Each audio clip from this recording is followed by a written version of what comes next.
الحمد لله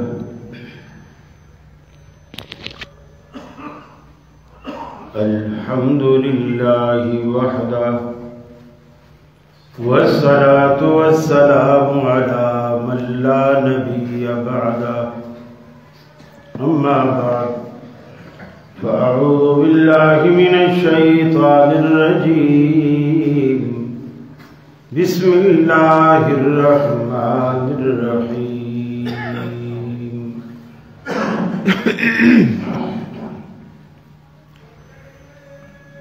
اقرأ باسم ربك الذي خلق خلق الإنسان من علق اقرأ وربك الأكرم الذي علم بالقلم علم الإنسان ما لم يعلم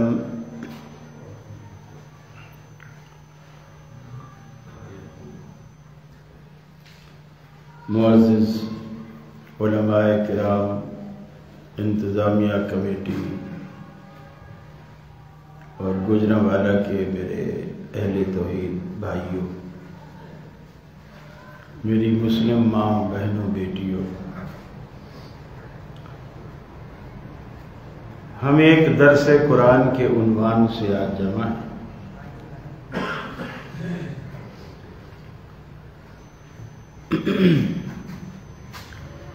تقریباً مجھے ایک ہفتہ ہونے کو ہے میں آپ کے پنجاب میں مختلف شہروں میں جا رہا ہوں۔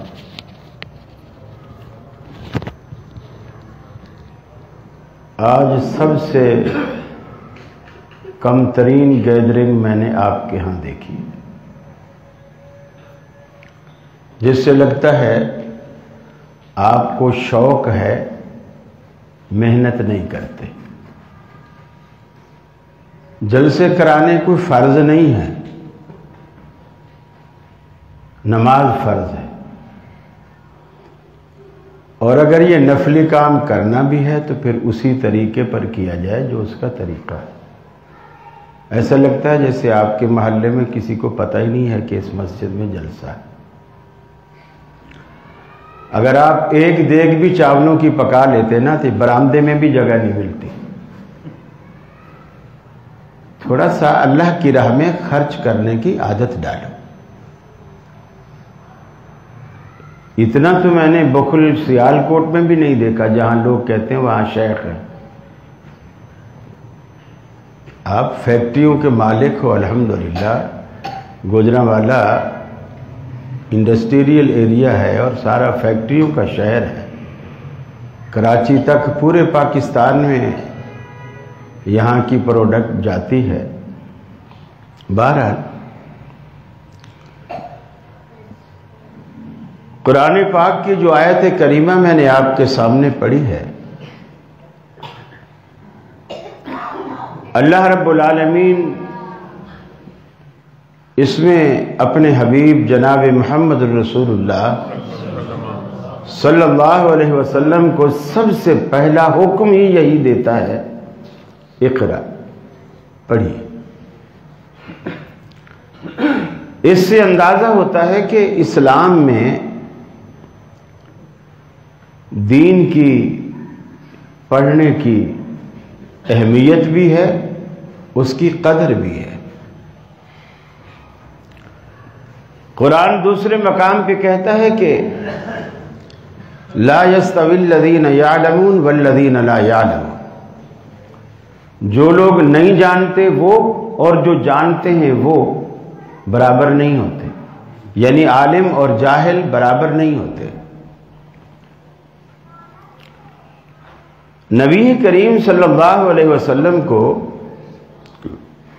جب جبریل امین نے پہلی وحی غار حرا میں وہ لے کر آئے اور کہا کہ اقرا، آپ نے فرمایا ما انا بقارئ، میں پڑھنے والا نہیں، میں نہیں پڑھ سکتا ہوں۔ حدیث میں آتا ہے جبریل امین نے فآخذنی، انہوں نے مجھے پکڑا، فغطنی، پکڑ کر گلے سے لگایا اور بھینچا، دبایا، پھر ارسلنی، پھر مجھے چھوڑ دیا، چھوڑنے کے بعد کہا اقرا، اب پڑھی۔ آپ نے دوسری مرتبہ بھی وہی کہا، ما انا بقارئ، میں پڑھنا نہیں جانتا ہوں۔ جبریل امین نے پھر آپ کو پکڑا، پھر بھیجا، پھر چھوڑا، پھر کہا پڑھیے۔ آپ نے دوسری مرتبہ بھی یہی جواب دیا۔ جبریل امین نے اب تیسری اور آخری مرتبہ رسول اللہ صلی اللہ علیہ وسلم کو پکڑا، سینے سے لگایا، دبایا، چھوڑا اور کہا اقرا بسم ربک الذی خلق۔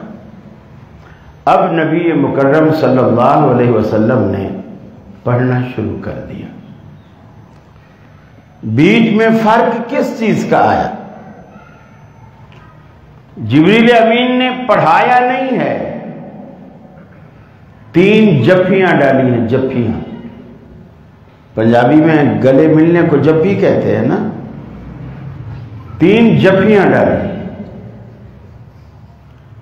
جبریل امین کے سینے میں اللہ کی طرف سے جو چیز محفوظ تھی، 3 جپیوں کے نتیجے میں رسول اللہ صلی اللہ علیہ وسلم کے سینے میں منتقل ہو گئی۔ رسول اللہ صلی اللہ علیہ وسلم نے اب پڑھنا شروع کر دیا۔ اس سے یہ بھی نتیجہ نکلتا ہے، علماء کی قدر کیا کیجیے، علماء کی صحبت میں بیٹھا کیجیے، علماء سے گلے ملا کیجیے، تاکہ وہاں کا فیض آپ کی طرف بھی منتقل ہو، آپ کے سینے میں بھی آئے۔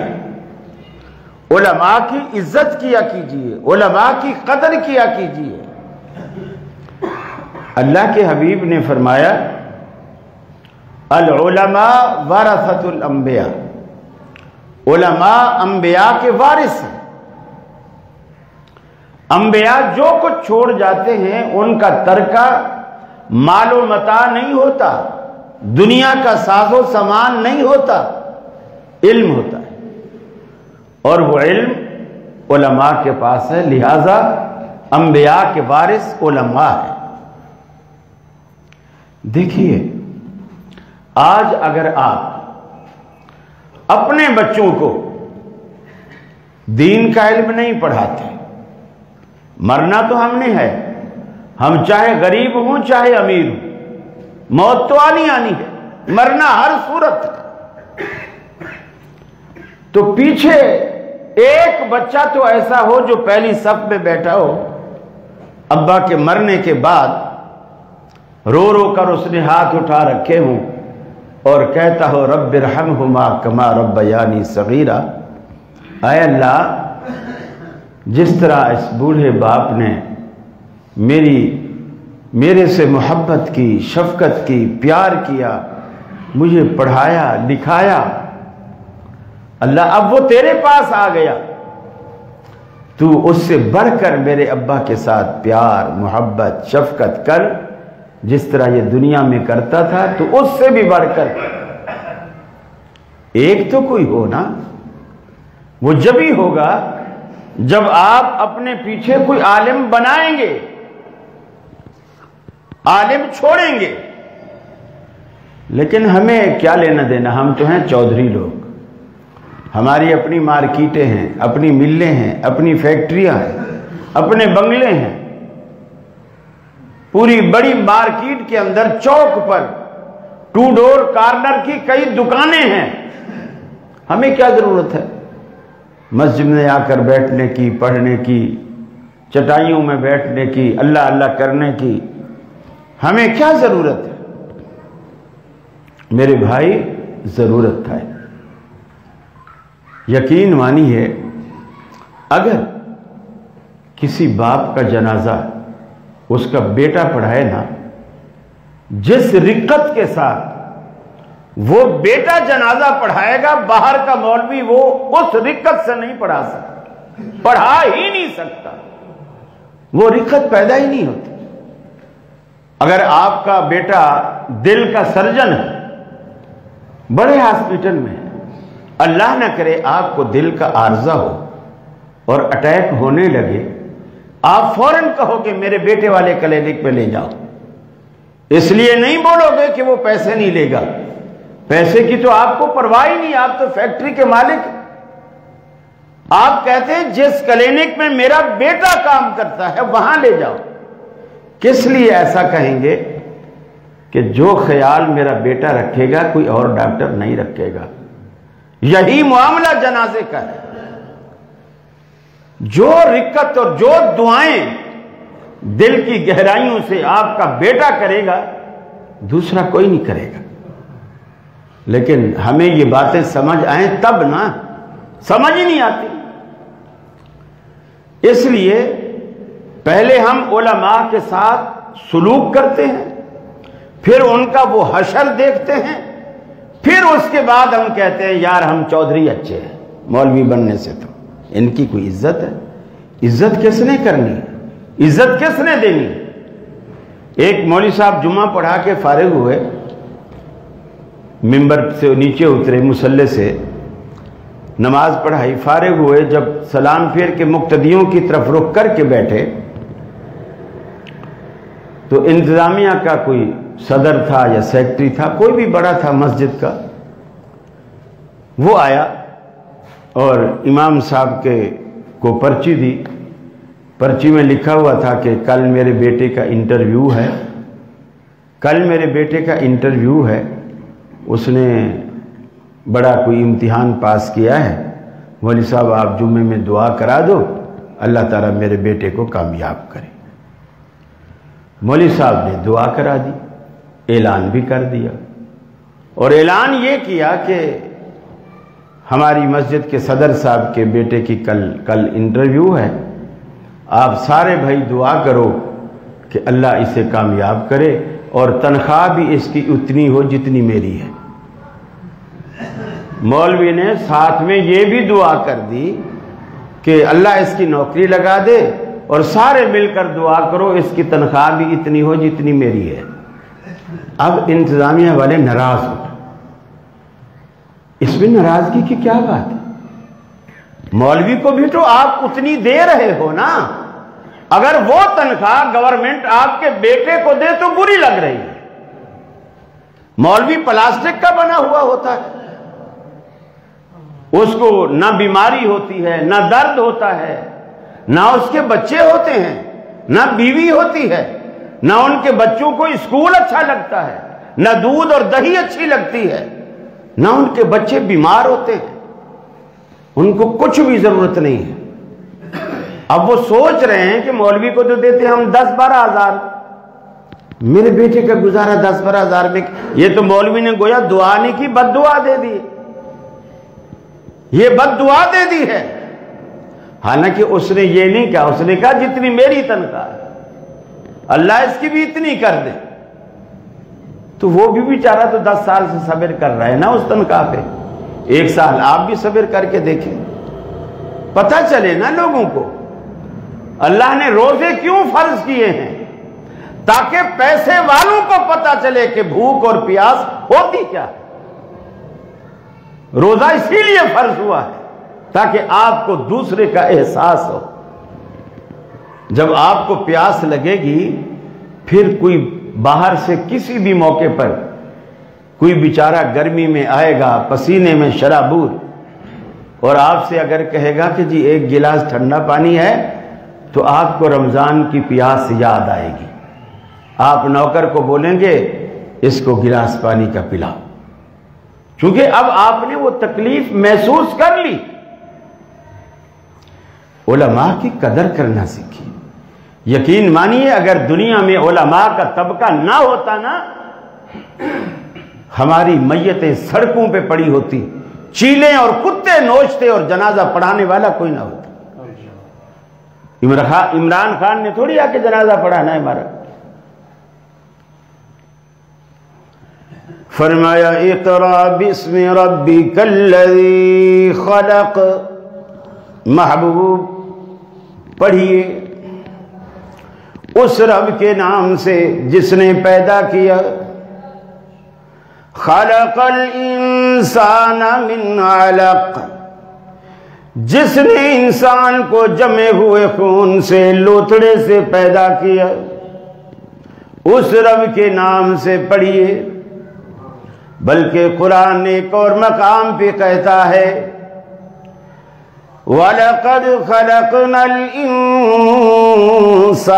مِنْ سُلَالَةٍ مِّنْ طِينٍ،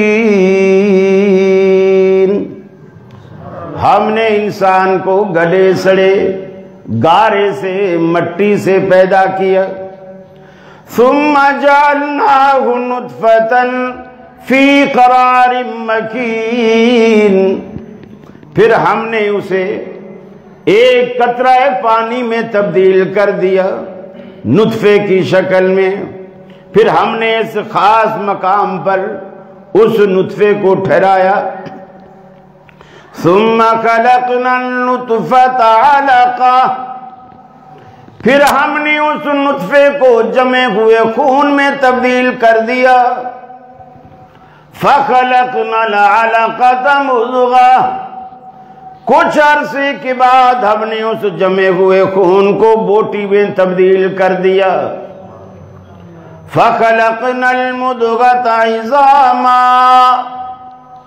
پھر کچھ عرصے کے بعد ہم نے اس گوشت کو ہڈیوں میں تبدیل کر دیا، فکسونا العظام لحما، کچھ عرصے کے بعد ہم نے ہڈیوں پر پھر گوشت اور پوست چڑھا کر مکمل انسان بنا دیا، فتبارک اللہ احسن الخالقین،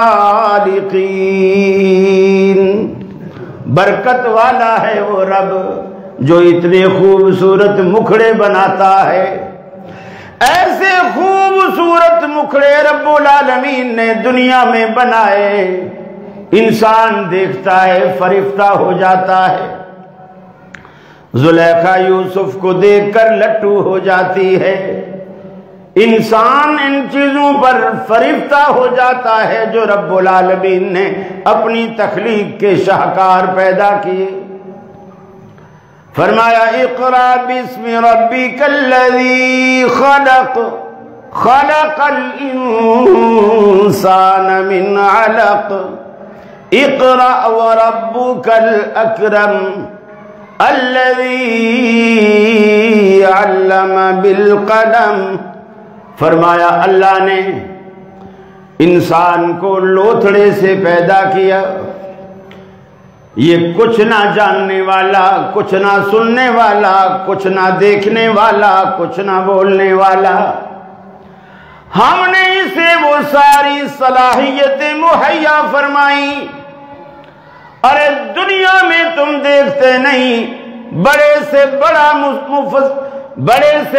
مصور بھی اگر کوئی تصویر بنائے دیوار پہ بنائے گا، کاغذ پہ بنائے گا، لکڑی پہ بنائے گا، پتھر پہ بنائے گا، لیکن کمال قدرت دیکھیے، قطرہ پانی پہ رب العالمین نے اپنی قدرت کاملہ کا شاہکار پیدا کیا، ایک قطرہ پانی پہ۔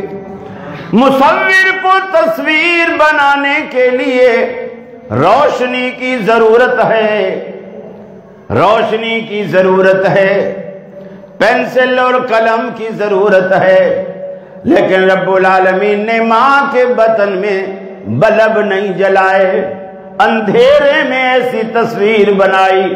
ارے آنکھیں اور کان الگ غلط جگہ پر اندھیرے میں لگ جانا تو دور کی بات، یہ جو انگلیوں پہ پور کے جو نشان رب نے بنائے ہیں، آج تک ایک انسان کے دوسرے انسان کے ساتھ بھی نہیں مل پائے۔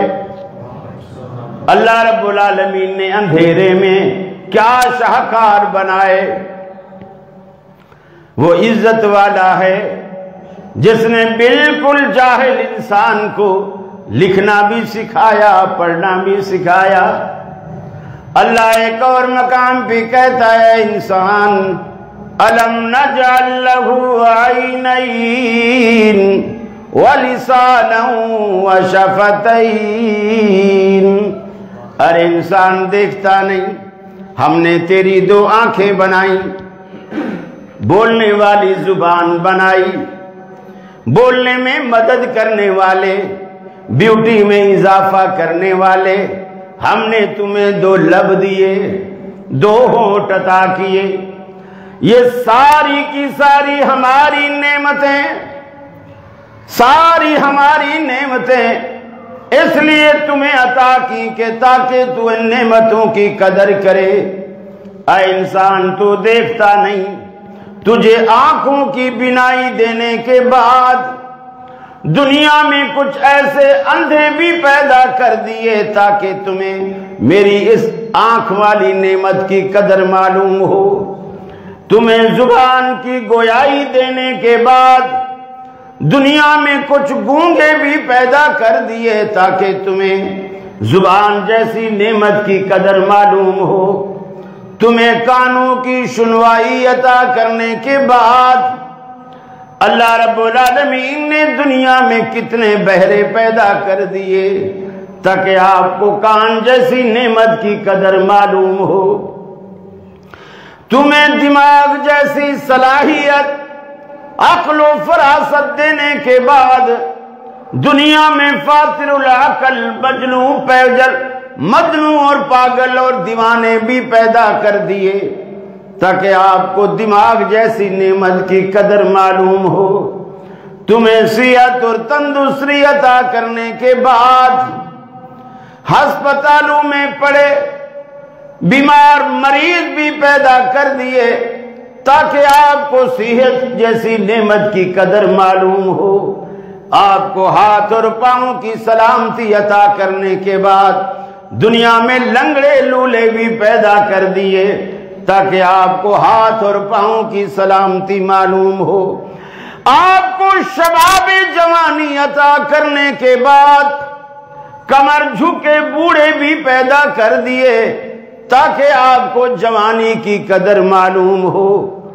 آپ کو اولاد کی نعمت عطا کرنے کے بعد دنیا میں بے اولاد بھی پیدا کر دیے تاکہ آپ کو اولاد جیسی نعمت کی قدر معلوم ہو۔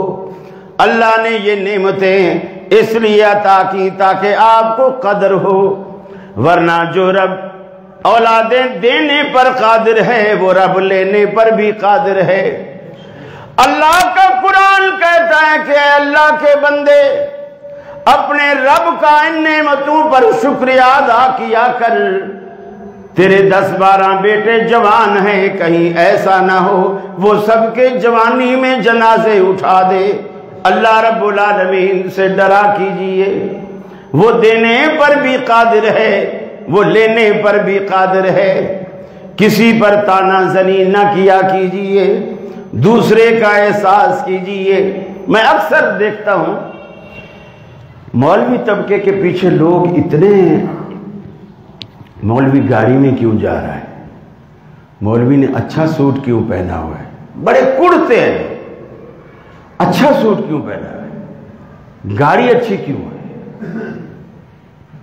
یہ تو سائیکل پہ ہی ٹھیک تھا، پیدل ہی ٹھیک تھا۔ میں کراچی میں کئی جگہ جاتا ہوں پروگراموں میں، تو لوگوں کو پتہ ہے یہ ٹی وی پروگرام میں بھی آتا ہے، تو وہاں اکثر یہ سوال لوگ کرتے ہیں کہ جی ٹی وی کی کمائی کیسی ہے۔ میں سمجھ جاتا ہوں کہ یہ مجھ سے ٹی وی کی کمائی کا کیوں پوچھ رہا ہے۔ میں نے کہا اگر مولوی ناچ کے کمائے تو حرام ہے، اگر قرآن سنا کے کمائے تو حلال ہے۔ یعنی مولوی کا کچھ بھی برداشت نہیں ہوتا۔ ہم کبھی بچوں کو ساتھ لے کر ساحل سمندر پہ گھومنے نہیں جا سکتے۔ ارے سبحان اللہ، اب تو مولویوں کو بھی پر لگ گئے، یعنی مولوی بھی گھومنے آ گئے۔ یعنی مولوی کوئی ایسی مخلوق ہے، نہ ان کا گھومنے پھرنے کو دل چاہتا ہے، نہ کبھی اچھی چیز کھانے کو دل چاہتا ہے، نہ کوئی اچھا کپڑا پہننے کو دل چاہتا ہے، بلکہ مسجدوں میں، یہاں کا مجھے نہیں پتا، کراچی کا ماحول میں بتا رہا ہوں، سوالات آتے ہیں کہ جمعہ پڑھا کے جمعے کے پیسے لینا کیسا ہے، مؤذن کو اذان کے پیسے لینا کیسا ہے؟ ارے پہلے تم دے بھی کتنے رہے ہو؟ یہ مسئلے پوچھ کے اس کو ذلیل اور خوار کر کے یہ بھی چھڑانا چاہتے ہیں۔ مؤذن کا پیسہ لینا کیسا ہے؟ آج ایک مسئلہ اچھی طرح سن لیجیے، مسجد کا عملہ بھی سن لے، مسجد کی انتظامیہ بھی سن لے، یہ مسئلہ اچھی طرح سن لیجیے۔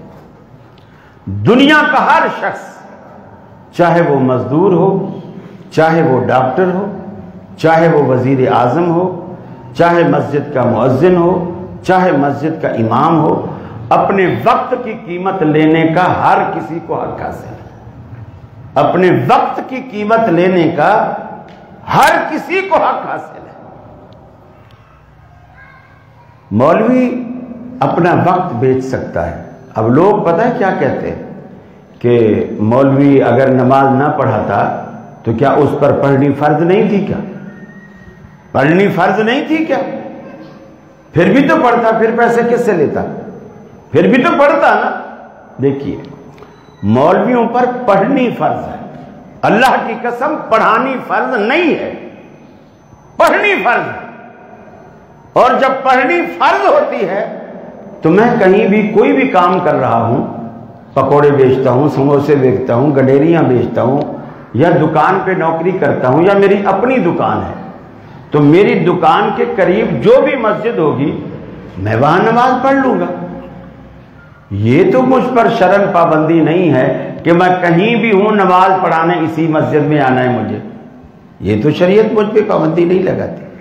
جب آپ کسی پر یہ پابندی لگائیں گے تو آپ اس کا وقت ہائر کریں گے اور اس کی قیمت بھی آپ کو دینی پڑے گی، اس کی قیمت بھی آپ کو دینی پڑے گی۔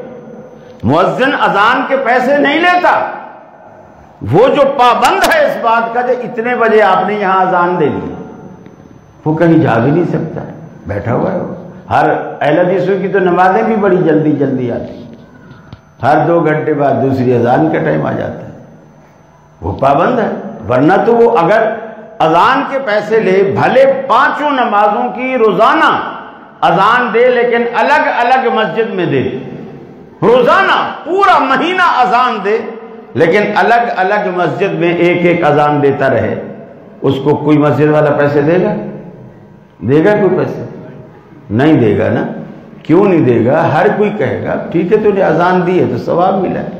جب آپ یہ پابندی لگائیں گے نا کہ آپ کو اذان اس مسجد میں دینی ہے، اب آپ کا فرض ہے کہ اب آپ اس کا خیال رکھیں، اس کے بچوں کا خیال رکھیں گے، اس کا خیال رکھیں گے۔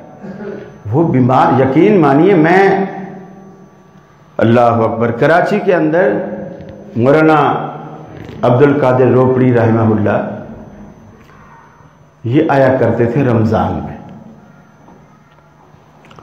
رمضان میں آتے تو ایک مسجد میں میں امام بھی تھا، خطیب بھی تھا، رحمانیہ مسجد بوہرا پیر کا علاقہ ہے، میں وہاں 16 سال 12 سال خطیب بھی رہا، امام بھی رہا۔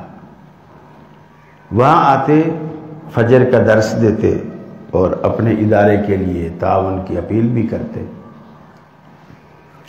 ایک دن وہ سنانے لگے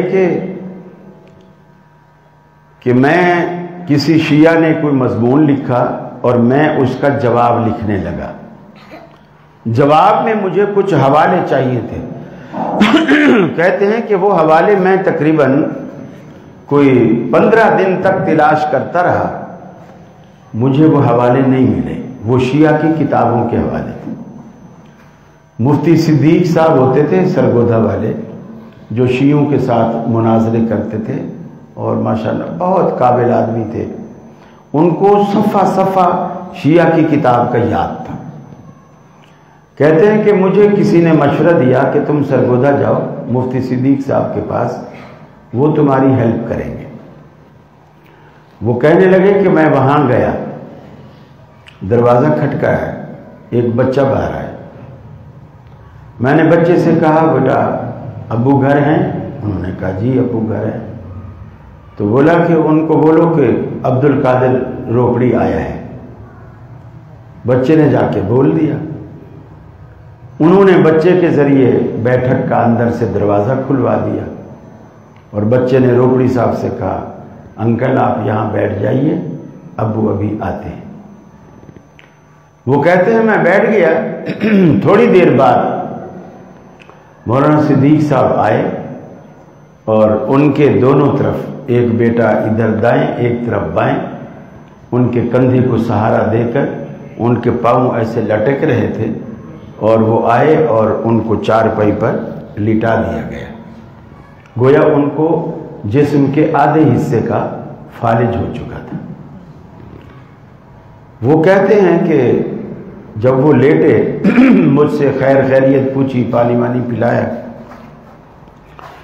پھر کہنے لگے کہ عبد القادر کیسے آنا ہوا، کیسے آیا؟ بولے میں نے کہا کہ ایک مسئلے میں پھنسا ہوا ہوں، 15-20 دن ہو گئے، ایک حوالہ ڈھونڈ رہا ہوں، مضمون لکھ رہا ہوں شیعہ کے خلاف، وہ حوالہ نہیں مل رہا۔ تو انہوں نے لیٹے لیٹے بچے سے کہا بیٹا وہ جو الماری میں فلانی کتاب رکھی ہوئی ہے وہ اٹھا کر لا۔ وہ لائے، وہ کہا کہ آپ روپڑی صاحب کو دے دو، روپڑی صاحب کو دی، اور انہوں نے کہا اس کتاب کے فلاں صفحے پر اور اس کے بالکل صفحے کے بیچ میں آپ کو یہ عبارت مل جائے گی۔ میں نے کھولا، اس صفحے پر بالکل صفحے کے بیچ میں انہوں نے نشان بھی لگا رکھا تھا، وہ حوالہ مجھے مل گیا۔ بولے اس کے بعد صدیق صاحب پھوٹ پھوٹ کر رونے لگے۔ میں نے کہا حضرت کیا بات، آپ کیوں اتنا غم زدہ ہیں، رو رہے ہیں؟ بولے جب بچے نے مجھے بتایا نا کہ باہر عبد القادر روپڑی آیا ہے تو میرا دل باغ باغ ہو گیا۔ میں 1.5 مہینے سے فالج میں پڑا ہوا ہوں، جماعت کا ایک بندہ بھی مجھے پوچھنے نہیں آیا۔ جب میں مناظرے کرتا تھا تو یہ لوگ مناظروں کے بعد مجھے کندھے پہ بٹھا کے شہر میں گھماتے تھے اور مولوی صدیق زندہ باد، مناظر اسلام زندہ باد کے نعرے لگاتے تھے۔ اب مجھے فالج ہوا ہے تو کوئی بندہ پوچھنے نہیں آیا۔ میں خوش اس لیے ہوا تھا کہ تم شاید میری خیریت معلوم کرنے آئے ہو، اب رونا اس بات کا ہے کہ تم بھی آئے ہو تو اپنے مطلب کے لیے آئے ہو، میرے لیے نہیں آئے ہو۔ یہ ہماری جماعت کا حال ہے۔ ساری زندگی مولوی آتا ہے مسجد میں، ابھی اس کو داڑھی آئی نہیں ہوتی، داڑھی سفید ہو جاتی ہے، منہ سفید ہو جاتے ہیں، اپنی ساری جوانی سارا بڑھاپا وہ مسجد میں کھپا دیتا ہے جماعت کی خدمت کرتے کرتے، لیکن جب بوڑھا ہوتا ہے جماعت دھکے دے کر اس کو مسجد سے باہر نکال لیتی۔ اب تو ہمارے قابل نہیں رہا، مسجد کا مکان بھی خالی کرو، یہ چیز خالی کرو، وہ چیز خالی کرو۔ رب پوچھے گا آپ سے، رب پوچھے گا آپ سے۔ میرے بھائی یہ جماعتیں ایسے نہیں پنپتی ہیں۔ ہمارا جو روکھا پن ہے نا، ہمارا روکھا پن، یقین مانی میں اکثر جلسوں میں کہتا ہوں، اگر اہل حدیث اخلاق بریلویوں والا اپنا لے، اخلاق بریلویوں والا اپنا لے اور عقیدہ اپنا رکھیں، انشاءاللہ سارے جنت میں جائیں گے۔ اور اگر بریلوی اخلاق اپنا رکھیں اور عقیدہ آپ لوگوں کا اپنا لیں، وہ سارے جنت میں جائیں گے۔ ہمارے پاس اگر کمی ہے تو اخلاقیات کی کمی ہے، اخلاق نہیں ہے، محبت نہیں ہے، پیار نہیں ہے، ہر بندہ دوسرے کو کاٹ کھانے کو دوڑتا ہے۔ رسول اللہ صلی اللہ علیہ وسلم کو دیکھیے، جس دن مکہ فتح ہوتا ہے، حضرت سعد بن عبادہ رسول اللہ صلی اللہ علیہ وسلم کے صحابی ہیں، انہوں نے فتح مکہ کے بعد ایک اعلان کیا۔ اعلان یہ کیا کہ الیوم یوم الملحمہ، ارے آج تو بدلے کا دن ہے، ان کافروں نے ہمیں مکے سے نکالا تھا نا، آج ہم آ گئے ہیں، ایک ایک سے چن چن کے بدلہ لیں گے۔ نبی رحمت صلی اللہ علیہ وسلم کے کانوں میں یہ آواز پڑی۔ آپ نے فرمایا یہ کس نے اعلان کیا؟ بتایا گیا سعد نے۔ آپ نے سعد کو بلایا، فرمایا اعلان کرو الیوم یوم المرحمہ، ارے آج تو مہربانی کا دن ہے، شفقت کا دن ہے، پیار کا دن ہے۔ صحابہ سارے حیران ہو گئے، اللہ کے رسول آپ ان کے مظالم بھول گئے۔ آپ نماز پڑھتے تھے اور ان کے اوباش لڑکے آپ کی گردن پہ اونٹ کی سڑی ہوئی اوجھڑی لا کر ڈال دیتے تھے، اور آپ بلال کو یہ لوگ مکے کے دہکتے انگاروں پر چت لٹا دیتے اور ان کی کمر سے رسنے والے پانی سے وہ انگارے بجھ جایا کرتے تھے۔ خبیب کو انہوں نے سولی پر چڑھایا، سمیہ کو دو اونٹوں کے درمیان باندھا، دایاں ہاتھ دائیں ٹانگ ایک اونٹ کے ساتھ، بایاں ہاتھ بائیں ٹانگ دوسرے اونٹ کے ساتھ، اور دونوں کو مخالف سمت دوڑایا اور جسم کو بیچ میں دو ٹکڑے چیر کے دو ٹکڑے کر دیا۔ اللہ کے رسول آپ ان کے وہ سارے مظالم بھول گئے؟ آپ نے فرمایا سعد نہیں، ان کا ہر ظلم مجھے ایسے یاد ہے جیسے وہ کل کی بات نہیں بلکہ آج کی بات ہو، مگر یہ اپنے اپنے ظرف کی بات ہے، یہ بھی مجبور ہیں میں بھی مجبور ہوں، یہ اپنے اپنے ظرف کی بات ہے، یہ ستانے کے عادی ہیں میں معاف کرنے کا عادی ہوں۔ اس رسول کے ماننے والے آپ ہو، اس رسول کے، یہ ہمارا دعویٰ ہے۔ بڑے بڑے اشتہار چھپیں گے، لکھا ہوگا امام اعظم محمد الرسول اللہ کانفرنس صلی اللہ علیہ وسلم۔ امام اعظم کہنے سے نہیں بنتا، ماننے سے بنتا ہے۔ بنتے ہو وفادار، وفا کر کے دکھاؤ، کہنے کی وفا اور ہے کرنے کی وفا اور۔ دعوے تو سبھی کرتے، رسول اکرم صلی اللہ علیہ وسلم کا نام لینا بڑا آسان ہے، آپ کی اخلاقیات کو اپنانا بہت مشکل ہے۔ نبی کریم صلی اللہ علیہ وسلم مسجد نبوی میں بیٹھے، مسجد نبوی میں بیٹھے، اور مسجد نبوی کے اندر ایک نوجوان لڑکے نے، جو نیا مسلمان ہوا، نوجوان لڑکے نے کھڑا ہو کر صحابہ کرام کے سامنے ایک عجیب و غریب سوال کیا۔ اس نے کہا یا رسول اللہ صلی اللہ علیہ وسلم، آپ کا دین مجھے پسند ہے، میں سب کچھ ماننے کو تیار ہوں سوائے ایک چیز کی، ایک چیز کی اجازت مجھے آپ دے دیں، میں جب سے جوان ہوا ہوں، جب سے مجھے زنا کی عادت ہے، میں اس کے بغیر رہ ہی نہیں سکتا، آپ مجھے اس کی اجازت دے دیں، باقی آپ جو بولیں گے میں کروں گا۔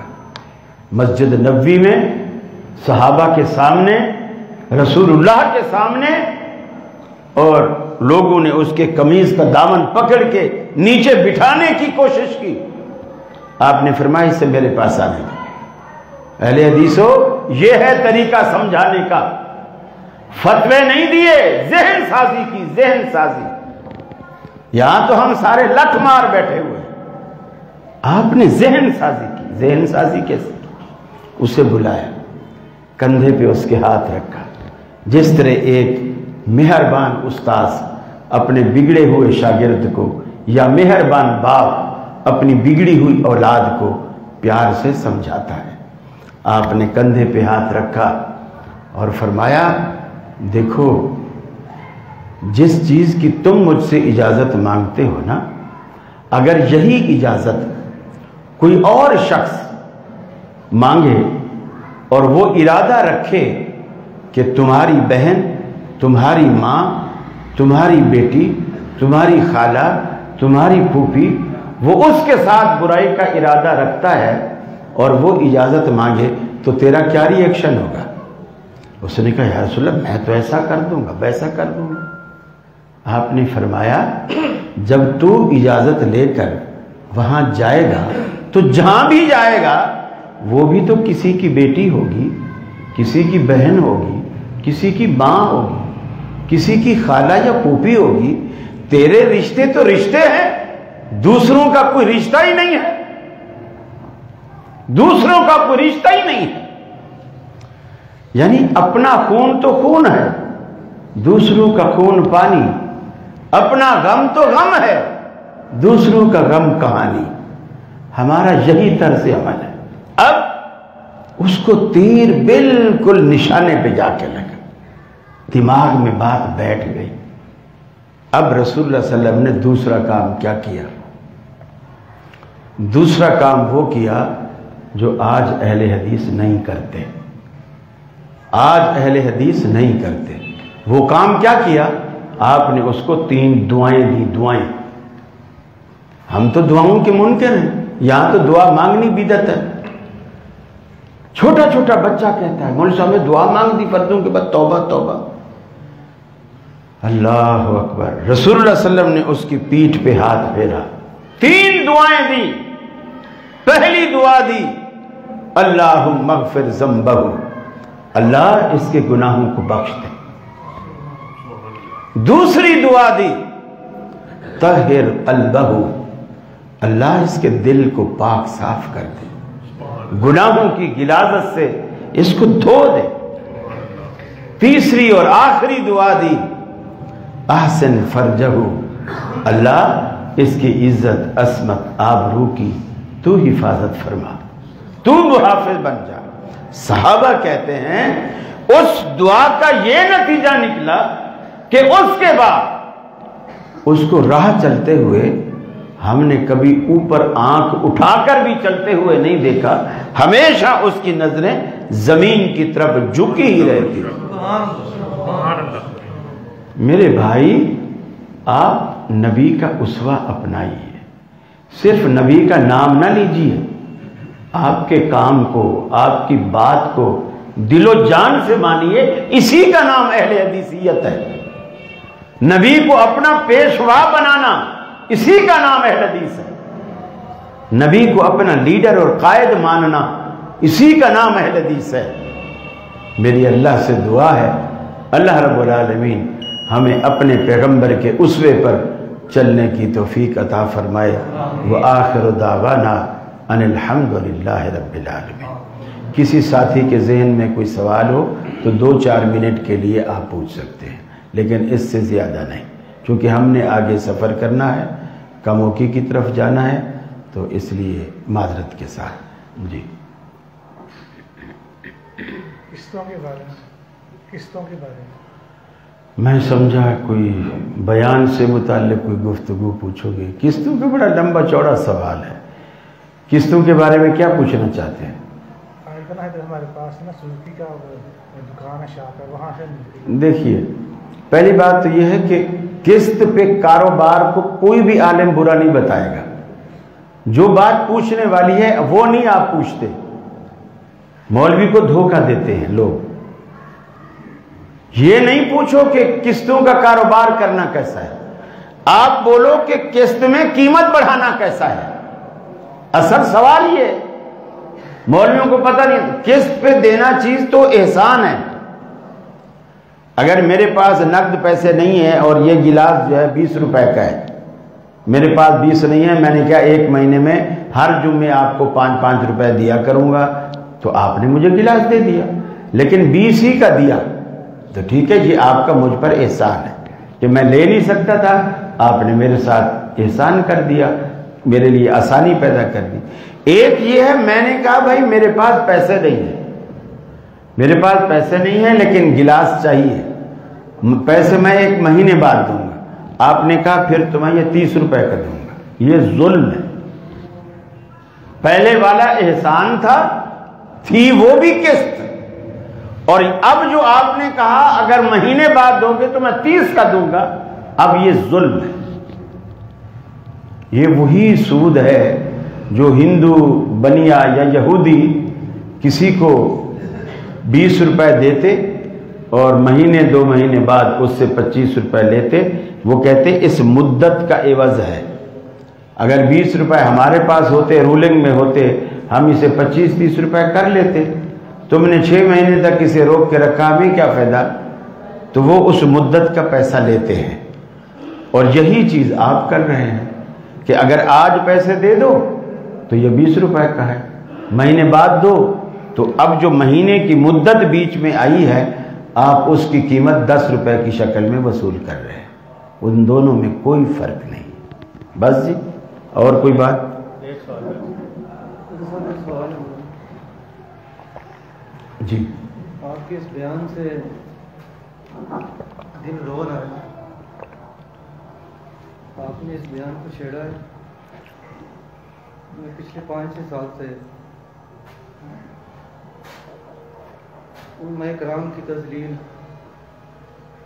اور اس مسئلے میں کھڑے ہونے والی تذلیل کو برداشت کر رہا ہوں، اور اس تذلیل کو اپنی گلی محلوں میں ایسے تذلیل ہوتے ہوئے دیکھ رہا ہوں کہ آج اتنا رونا آ رہا ہے مجھے۔ اللہ ہمیں ہدایت دے، آپ دعا کیجیے، اللہ ہمیں ہدایت دے، اللہ ہمیں ہدایت دے۔ دعا کیجیے، بالکل ضرور، دعا انشاءاللہ کیجیے کہ اللہ پاک میں صبر استقامت۔ آمین آمین آمین آمین، بہت شکریہ۔ جی، سر ایک سوال کہ حضرت ابوبکر صدیق رضی اللہ تعالیٰ عنہ نے آپ کے وفات کے بعد، رسول اللہ صلی اللہ علیہ وسلم کے وفات کے بعد آپ صلی اللہ علیہ وسلم نے ایک بات، رضی اللہ تعالیٰ عنہ نے ایک بات کہی تھی کہ آپ صلی اللہ علیہ وسلم پر اللہ 2 موتیں نہیں اکٹھی کرے گا، نہیں لائے اس کی گی۔ ذرا وضاحت کریں۔ اس کی وضاحت یہ ہے کہ ہر بندے پر موت ایک ہی دفعہ آتی ہے، دوسری کب آئے گی؟ جب اس موت سے پہلے آدمی زندہ ہوگا، پھر مرے گا تو دوسری موت آئے گی، پھر زندہ ہوگا، پھر مرے گا تو تیسری موت آئے گی، پھر زندہ ہوگا، پھر مرے گا تو چوتھی موت آئے گی۔ حضرت ابوبکر صدیق نے کہا آپ پر جو موت آنی تھی وہ آ چکی، اب اور کوئی موت نہیں آئے گی۔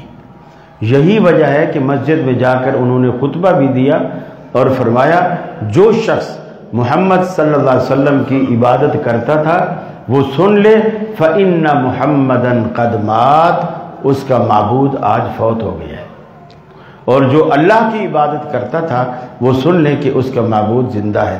یہ ان لوگوں کے عقیدے کی نفی ہے جو لوگ یہ سمجھتے ہیں کہ حضور قبر میں زندہ ہیں، روضہ مبارک میں زندہ ہیں۔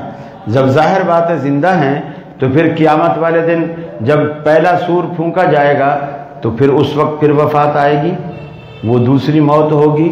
پھر اس سے پہلے بھی بہت سارے لوگوں کا عقیدہ ہے کہ جب درود لوگ پڑھتے ہیں اللہ تعالیٰ روح ڈال دیتا ہے، آپ سنتے ہیں جواب دیتے ہیں، پھر روح نکال لیتا ہے، پھر کوئی دوسرا بندہ درود پڑھتا ہے۔ اس طرح تو بریلوی، دیوبندی، اہل حدیث ساری دنیا درود پڑھتی ہے، پھر پورے ملک، پوری دنیا کے اندر ہر بندے کی نمازوں کے ٹائمنگ الگ الگ ہے۔ آپ کے ہاں مغرب ہوتی ہے، امریکہ میں صبح ہوتی ہے، تو ہر جگہ کے مسلمان درود پڑھ رہے ہیں یا کر رہے ہیں۔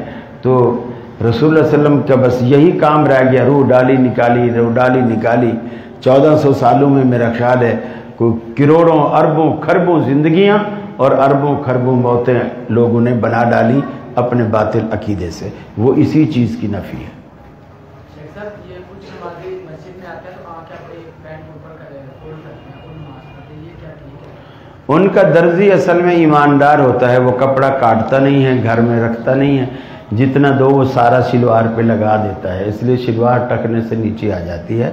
اصل ایسا درزی رکھو جو آپ کا کپڑا پینچے سے کاٹ لے، ٹکنے سے اوپر رکھے، بھلے اپنے بچے کی قمیض بنا دے لیکن آپ کا کپڑا ٹکنے سے اوپر رکھے۔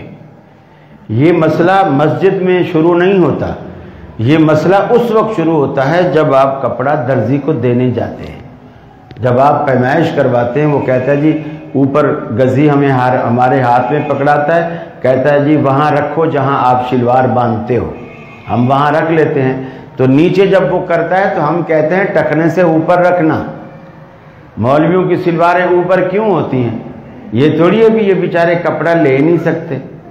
کوئی لوگ مذاق اڑاتے ہیں، مولوی لگتا ہے اپنے بیٹے کی شلوار پہن کے آیا ہے، چھوٹی ہوتی ہے نا، تو اس لیے تو اس وقت یہ مسئلہ شروع ہوتا ہے۔ یہ کوئی مسئلہ نہیں ہے. کچھ مولویوں نے بھی عادت خراب کی لوگوں کی کہ جب مصلی پہ کھڑے ہوتے کہتے اپنے کپڑے اوپر کر لو. تو یہ رسول اللہ صلی اللہ علیہ وسلم نے کبھی بھی مصلی پہ کھڑے ہو کر یہ نہیں کہا اپنے کپڑے اوپر کرو.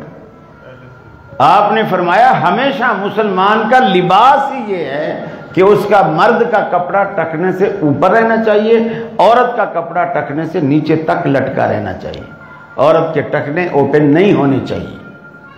تو یہ وہاں سے شروع ہوتا ہے.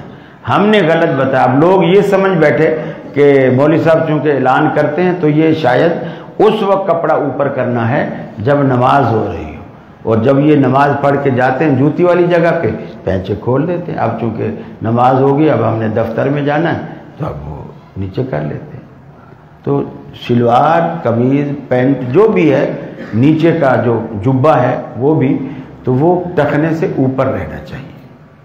بس امام ابھی خطیب منبر پہ ہوتا ہے خطبہ ختم کرنے کے بعد, تو لوگوں کو نہیں اٹھنا چاہیے جب تک خطیب منبر سے نہیں اترے, جب تک لوگوں کو نہیں اٹھنا چاہیے. اصل میں ہمارا دلی مسجد میں نہیں لگتا, ہم تو پھنسے بیٹھے ہوتے ہیں. خطیب کے 2 منٹ اوپر کیا ہو جائیں, خطیب کو ایسے گڑی دکھاتے ہیں ایسے. وہ سمجھتے مولوی تو فارغ ہے, اس کی نہ دکان ہے, نہ کوئی زمین ہے, نہ ہل چلانے اس نے, نہ کوئی چیز, اس نے تو مسجد میں رہنا ہے. ہمیں کاہے کو پھنسا کے رکھا ہوا ہے. پھر آئیں اور گھڑی بھی وہی دکھائیں گے جو 11 بجے سے آئے بیٹھے ہیں, وہ نہیں دکھائیں گے. جو یہ سمجھے گا کہ 1:30 بجے یہاں جماعت کھڑی ہونی ہے اور 1:30 بج گئے ہیں, خطیب ابھی ممبر سے نیچے اترا نہیں, وہ آتا ہی 1:30 بجے کے حساب سے ہے, وہی گھڑی دکھائے گا کہ میں تو آیا تھا نماز پڑھنے, تو مجھے خطبہ سنوا رہا ہے. تو یہ اصل میں ہمارے اندر وہ جو دینداری ہے نا, وہ نام کی رہ گئی ہے. دینداری ہمارے اندر ختم ہو گئی ہے, وہ جذبہ ختم ہو گیا ہے. بس اللہ تعالی ہمیں ہدایت ہے. بس جی, وآخر دعوانا. بس اب میرا آگے سفر ہے, میں آپ کو مقررہ وقت سے زیادہ دے بیٹھا ہوں. جی جناب. جی